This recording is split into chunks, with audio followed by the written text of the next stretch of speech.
இன்னொரு சொன்னான், இடுக்கண் வருங்கால் நகுகண்ணா. ஓ என்னையா அப்படி சொல்கிற, துன்பம் வரும்போது எப்பயா சிரிக்குதுண்ணா. இப்போ அழுதுதான் பாரு. அதை விடுமோன்னே இடுக்கண் வருங்கால் நகுக, துன்பம் வரும்போது சிரிக்கணுதான். அவன் சொல்லிட்டு போடுவேன், நாளே கஷ்டப்பட்டுருக்கேண்ணா. சரி சரி சிரிக்க அழுத மட்டும் பிரச்சனை திரும்பானா.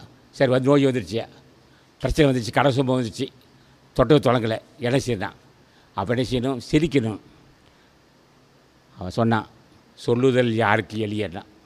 சொல்கிறது ரொம்ப லெஸ்ஸாக சொல்லிட்டு போகலாம், சிரிக்கணும் சொல்லலாம். ஆனால் அதுக்குரிய மன வலிமை, அதான் ஆசான் முருகப்பெருமான் இருக்கிறான், அகத்தீசன் இருக்கிறார். மன வலிமை, ஆற்றல், துன்பத்தை கண்டு அஞ்சுவான் நெஞ்சம் தருவான். அப்போ என்ன சொல்லிட்டாருன்னா, யாராக இருந்தாலும் சரி வரதான் செய்யும் பிரச்சனை. இப்போ எனக்கே பல பிரச்சனை வந்துச்சு, அப்படியே வெடுக்கு மூழ்கிட்டோம். அவனோட ஆசி இல்லாமல் இந்த துன்பத்தில் இருக்க முடியாது. நம்ம செஞ்ச பாவம், வறுமை, நோய், பிரச்சனை, வகை, பல பிரச்சனை வந்துக்கிட்டு தான் இருக்கும். இதிலிருந்து விடுபடுறான். அப்போ சிரிக்க வேண்டும். எப்படி சிரிக்கணும்னு சொன்னான், வேறு வழியே இல்லைப்பா, அழுதாலும் விடாது. இப்போ நோய் வந்துருச்சு, நோய் வந்தால் சிரித்தா அழுதாத முடியுமா? அதுக்கு ஒரு வாங்கி சொன்னேன், நினைடா யாரை நினைக்கணும்?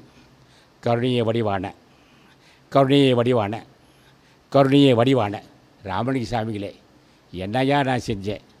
எப்படி தாங்க முடியாமல் தடுக்கிற தாயே ராமலிங்க சாமிகளே, ராமலிங்க சாமிகளே, என்னையா இப்படி என்னை தவிக்க விட்ற? அப்பா அஞ்சேல் மகனே, நான் உன்னை உணர்கிறேன், பிரச்சனை தீர்த்துக்கிறேன். ஆக துன்பத்தை தீர்ப்பதற்கு உபாயம் பக்தி தான். சில பேர் துன்பத்தை உபாயம் தெரியும், ஒரு வகையில் முடியாது. ஆனால் ஒரே ஒரு வகை. ஆனால் எவனுக்கு துன்பம் இருக்கோ அவன் புலால் உண்ணக்கூடாது.